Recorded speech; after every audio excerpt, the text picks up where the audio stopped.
राष्ट्रद्रोह लगेगा आपके ऊपर, एनएसए लगेगा आपके ऊपर। आप मोदी जी के सपनों को तोड़ने का काम कर रही हैं। मैं इस देश की नागरिक हूँ और मैं अपने संविधान का पूरी तरह से पालन करती हूँ। मैं रिस्पेक्ट करती हूँ देश के कानून की, और एक आम नागरिक होने के नाते मैं अपने देश के प्रधानमंत्री से कम आपके चैनल के माध्यम से अपील कर सकती हूँ कि महिलाओं को, बच्चों को सुरक्षा दीजिए, युवाओं को रोजगार दीजिए, और कम से कम इस देश में जो जहाँ हमारे नागरिकों के अधिकार है, उन अधिकारों का खंडन मत करिए।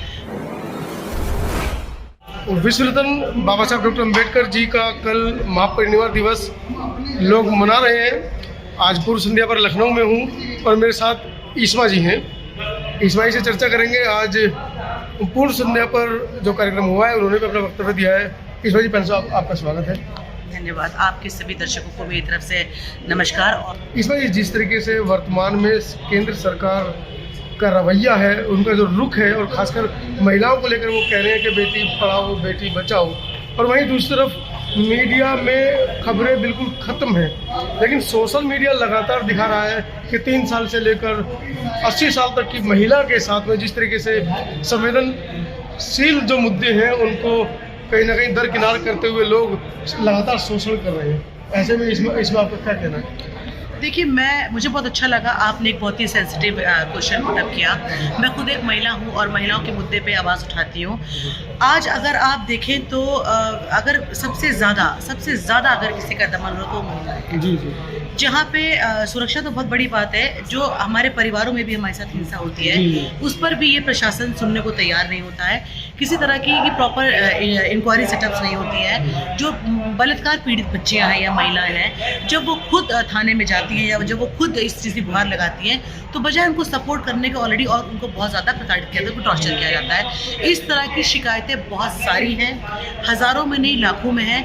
आज जो मैं कहती हूँ कि प्रशासन जिस तरह से ढील दे रखी है सरकार ने, तो गुंडागर्दी और बलात्कारियों के हौसले बहुत बुलंद हैं। मुझे समझ में नहीं आता है कि जब आज इतना चाक चौबंद सिस्टम जिसको कि बीजेपी कहती है, तो आप सोचिए कितना छुपाया जाता होगा, कितना ढका जाता होगा।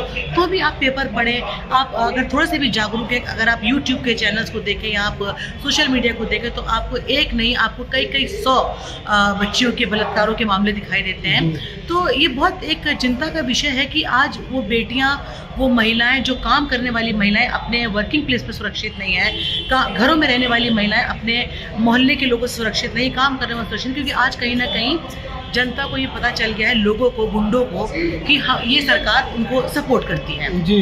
तो देखिए, सुरक्षा के नाम पे तो सिर्फ राजनीतिक रोटियां ही सेकी जा रही हैं।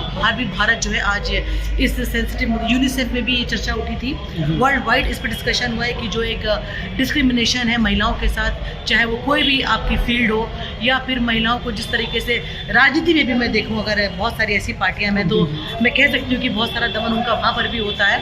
तो मुझे लगता है कहीं ना कहीं सरकार को इस मुद्दे को थोड़ा गंभीरता से लेना चाहिए। जातिवाद को किनारे रख के अपने देश की नागरिकों, खासतौर से महिलाओं और बच्चियों के लिए उनको बहुत सोचना चाहिए और सही कदम उठाने चाहिए। महिलाएं लगातार लोकसभा, राज्यसभा में अपने आरक्षण को लेकर आवाज़ उठा रही हैं कि हमारा हक हमको दिया जाए, लेकिन जो सरकारें कह रही है कि हम महिलाओं के प्रति सजग है, वो सरकारें भी इसमें संवेदनहीनता दिखा रही हैं।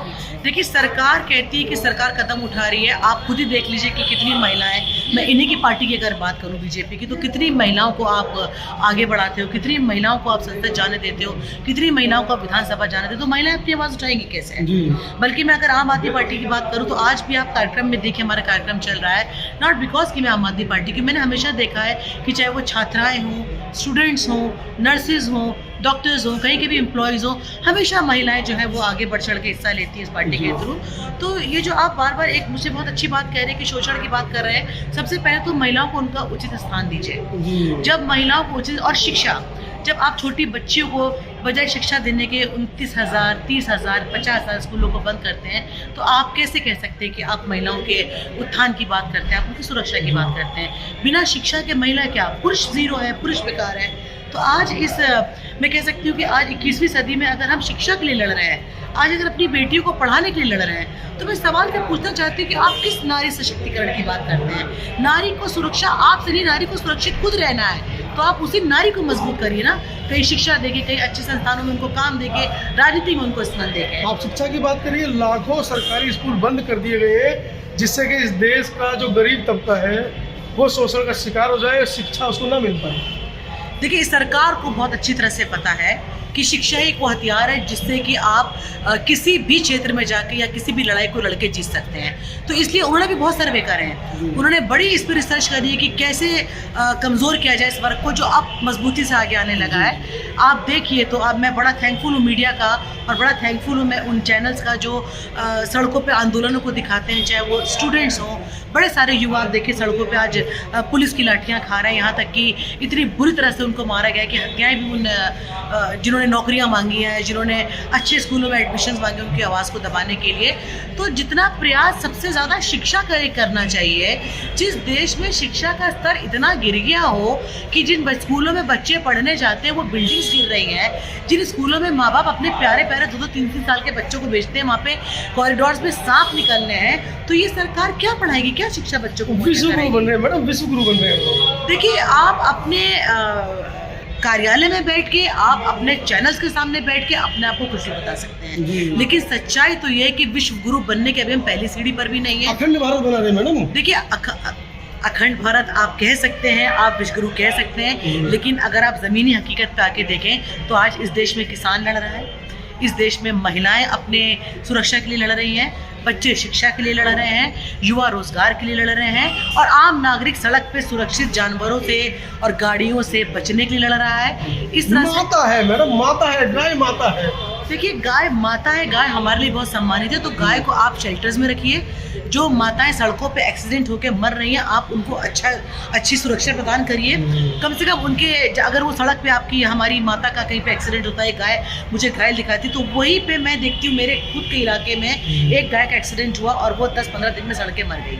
तो जो सरकार अपनी रोटियां सेक रही है माता कह के, जो सरकार धर्म के नाम पे इतना बड़ा खेल खेल रही है, तो कम से कम जानवर जो जीवनदायी कह सकते हैं हम गाय को, उनका तो ध्यान रखें। इंसान तो इंसान है, कम से कम उनका ही पहले आप देख लो, जो सड़कों पे एक्सीडेंट्स हो रहे हैं, बच्चों के हो रहे हैं, लोगों के हो रहे हैं, तो ये एक बहुत सोचने का विषय है, जहाँ पे इंसानों की परवाह नहीं है, मरने वाले परिवारों से आप मिलने नहीं देते हैं, आम लोगों तक सच्चाई जाने नहीं देते हैं। तो मैं गाय जैसी एक जानवर जो जीवनदायी है, मैं उस पर आपसे क्या ही बात करूँ।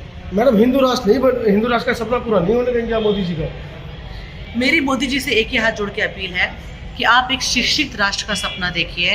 हिंदू बनना है, मुसलमान बनना है, मुझे नहीं लगता कि देश का कोई भी नागरिक इस मुहिम में उनके साथ है।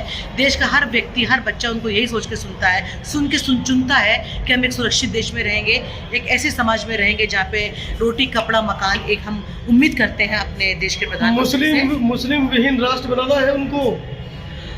देखिए, अगर कोई भी चाहे वो प्रधानमंत्री हो या वो कोई भी नागरिक हो, अगर वो ऐसा सोचता है कि भारत की अखंडता को तोड़ के वो किसी राष्ट्र का निर्माण कर लेगा, तो ये राष्ट्र लोगों का है। ये हिंदू, मुस्लिम, सिख, ईसाई, अगड़े, पिछड़े, दलित, जिस भी भाषा का आप इस्तेमाल कर सकते हैं, इसमें से अगर आप एक भी कम्युनिटी को निकाल देंगे, एक भी इंसान को निकाल देंगे, तो ये राष्ट्र, ये भारत नहीं रह पाएगा, ये हमारा खूबसूरत इंडिया नहीं रह पाएगा, ये हमारा प्यारा हिंदुस्तान नहीं रह पाएगा। राष्ट्रद्रोह लगेगा आपके ऊपर, NSA लगेगा आपके ऊपर। आप मोदी जी के सपनों को तोड़ने का काम कर रही हैं। मैं इस देश की नागरिक हूँ और मैं अपने संविधान का पूरी तरह से पालन करती हूँ, मैं रिस्पेक्ट करती हूँ देश के कानून की, और एक आम नागरिक होने के नाते मैं अपने देश के प्रधानमंत्री से कम आपके चैनल के माध्यम से अपील कर सकती हूँ कि महिलाओं को, बच्चों को सुरक्षा दीजिए, युवाओं को रोज़गार दीजिए, और कम से कम इस देश में जो जहाँ हमारे नागरिकों के अधिकार है, उन अधिकारों का खंडन मत करिए, और मीडिया की जो आज़ादी है उसको आज़ाद रहने दीजिए। आप इस्मा जी हैं, लखनऊ से हैं, और मैंने जानबूझकर कुछ कड़वे सवाल पूछे जिससे कि पता चला कि हमारे देश की महिलाएं कितनी सशक्त हैं। वर्तमान में महिलाओं की स्थिति कोई छिपी नहीं है, लगातार सोशल मीडिया पर खबरें आ रही हैं, आप देख रहे हैं। लेकिन इस्मा जैसी सशक्त महिलाएं भी देश के अंदर हैं जो खुलकर अपनी बात को मीडिया के समक्ष रख पा रही हैं, और वो भी निर्भीकता से। पूरी वीडियो के बारे में आपका क्या कहना है कमेंट सेक्शन में ज़रूर लिखिएगा। धन्यवाद, थैंक यू।